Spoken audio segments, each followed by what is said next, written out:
Alright, hey everybody, my name is Yyanthire. I'm starting off in this particular view because I just finished working on a hint system. Let's go ahead and check it out. So, as part of the game, I want just important things to have special hints. So I actually put this enemy at 1 HP, and he's gonna, when he finally dies, let's see, I'll kill him in a second. When he dies, we're gonna get the, of course, the supply increased pop-up, but then, about a few seconds later, we're actually gonna get this pop-up. It just kind of gives the player an additional hint. Everything's paused, so we don't have to worry about the player accidentally getting killed or something like that, especially with these fireballs raining down. But apart from that, I just wanted a simple little hint system. I think this solves it pretty well. Go ahead and press OK, and then, of course, it gets back in the game. So if you're sitting there and the fireballs land on you as soon as you press that, then, oh, well, that sucks. But that should be a good baseline. As far as like hints and tutorials go in the game, I'm usually a pretty big fan of trying to keep those to like a minimum. For instances such as this, I think that's important, but for most all other instances, I want to keep it as like more to the game and gameplay that'll teach the player, rather than tons of hint boxes that pop up that you have to read. Like even that hint box you just saw a second ago was about like a sentence. So very quick, easy to read, and then it's just telling the player to basically come back here and go ahead and summon a new disciple. So now onto the main purpose behind this video. I want to make it so that multi-unit control is as streamlined as possible. To start off with that, I think the best thing to do is to make it so that even if you only have a single unit selected, if you can multicast a spell, it's going to try and use the closest unit and or use all of the units. So in a normal sense, we have both units selected. I go and cast. They both cast, like so. But now when I have it, when you select a single character, go ahead and try and cast, and both of them are going to cast anyway.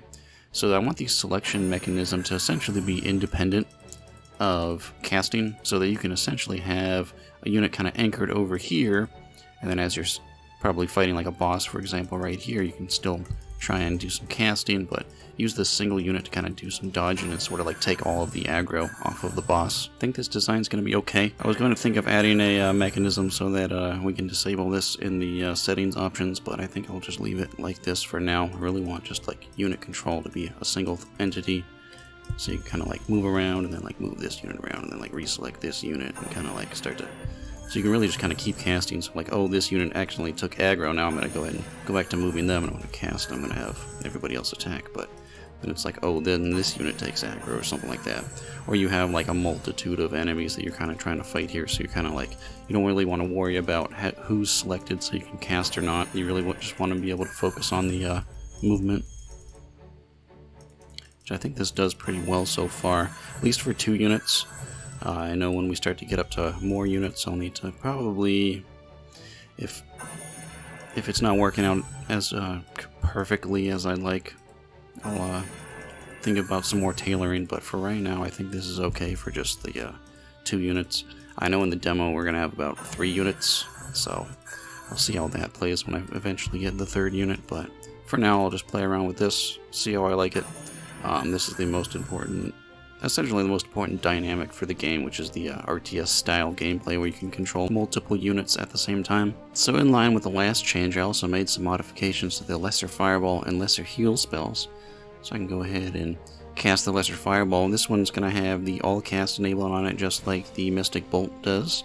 Let's go ahead and cast it. I'm going to actually need to move real quick because this does AoE damage to my allies. On top of that, I also made a modification to the Lesser Heal to make it a little bit more viable. So for example, you have a injured unit, you kind of run them off over here or something like that, and this guy's kind of dodging and fighting the boss. You can kind of do some quick healing. The Lesser Heal spell is just going to be a single cast spell, so whoever is closest to it is going to do the cast. So like you can imagine right here, you're like doing a little bit of dodging, but, or you can kind of like tailor it so it's like on your path. So like for example, I have this unit and this unit needs to get a heal, but they also need to move because they're taking aggro from a boss, for example. I could do like 2 quick casts right here and kind of keep moving them, and then they kind of run in there and get healed, stuff like that. So we can go ahead and try out some of the combat on this enemy right here. Let's just throw some spells around and kind of start to move our units. As you can see, this one's the one that took aggro, but let's go ahead and do casting, then move real quick, and then definitely need to zoom out a little bit. So that'll make it a little bit easier. But let's go ahead and do another cast and run this guy out here. As you can see, he's kind of low on health. Kind of move him, run him around, heal him again.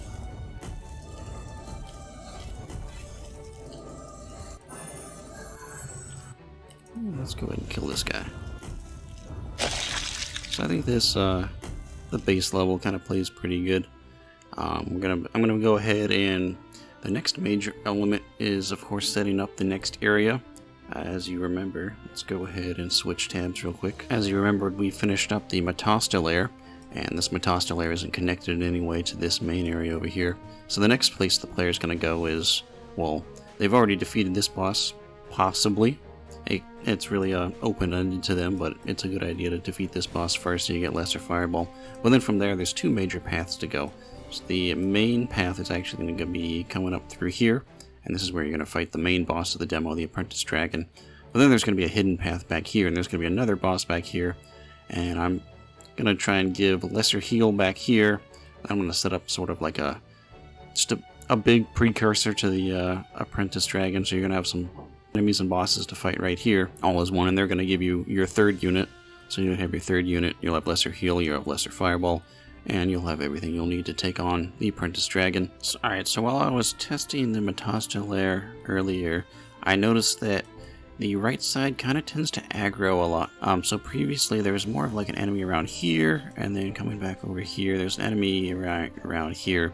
So it made it so that my pathing game design didn't really work out the way I originally intended.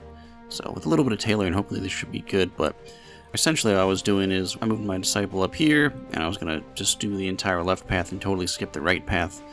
But I was getting an enemy aggro over here, and then after I came up through here, after I killed all this stuff and killed the enemies that were aggroed onto me, I then aggroed this enemy. This enemy was more further back. I kind of moved him up a lot more. So I'll have to test and see if this is the right thing to do here, but I really just want it to be either, oh, you can go left and you gotta fight these enemies blocked off by barricades, or you can go right and you get to fight a big horde of enemies. So I'll see how this plays. I just want to make sure that you can kind of like pick your own path. You don't come up here and then it's like, oh, I immediately got aggroed by all these enemies like it was doing previously. Especially when it comes to the boss, I want it to be like, oh, you defeated the entire left side, you come up through here. It's like, oh, now you don't have to fight any enemies, you can just fight the boss if you want. Or you can go and fight these enemies, but I really want to leave it up to the player. So let me go ahead and test this out and see if the small changes I did a little bit of carving out of the hillside here and just kind of moved all the enemies together. I think that should be alright.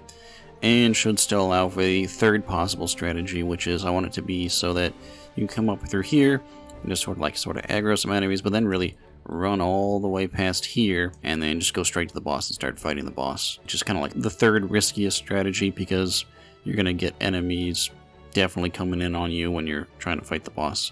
And the boss has a lot of HP, so you got to really survive for quite a while, but I think it'll be an interesting idea. Alright, so here we are at the start of the Metasta lair. Went ahead and disabled pretty much everything except for those little enemies over there just to make the testing a little bit cleaner.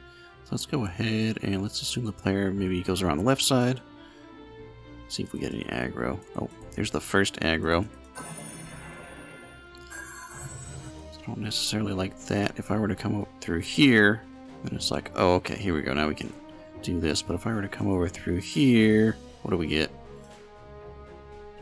Just those lesser arc. So we get all three of those guys. Let's go ahead and move out of here. So I'm going to go ahead and actually move up here. Now we're over here. We're at the fight. Let's see how far over I can get before I aggro the next one.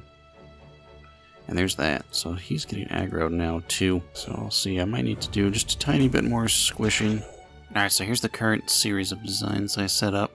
So as you can see here, I kind of narrowed this pathway a lot, so you have to go in and loop around, and you come back over here, and then you start to get ambushed by all of these enemies. And it might be a bit of a choke point, but it could be an instance where we can just have the player just sort of retreat back here and just sort of start to drag enemies in here and start to kind of funnel them through here and start to kill them all off as they sort of like slowly chunk their way through here.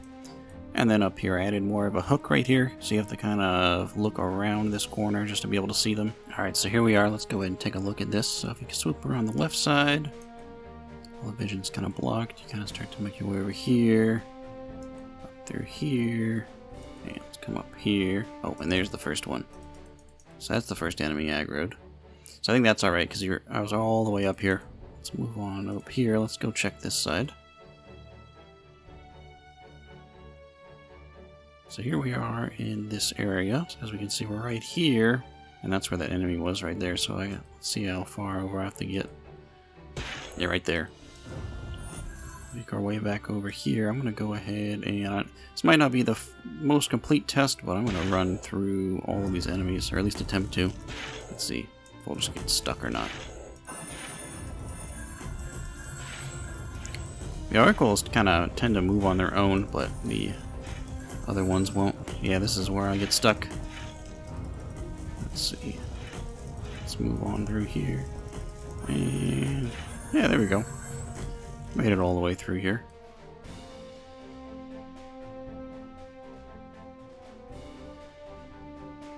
Yeah, they're all just kind of swooping in, so that's fine. Really, it's going to be like, if you try and run past all of them anyway, you're going to have a bunch of dudes aggroed on you, and you got to kind of really run around like this. So, normally the boss is right there where I'm casting, but as you can see here, it's pretty hectic, which I kind of like, but who knows, it might be a strategy to kind of try and kill these guys off, especially if they get clumped up like this. Alright, so that should end off this blog. A lot of random progress going on around here.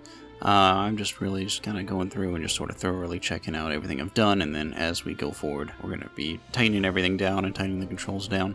So from here, I'm going to go ahead and start working on the next area of the game, which is the Lesser Heal area, and I'll save that for the next blog. Alright, until next time.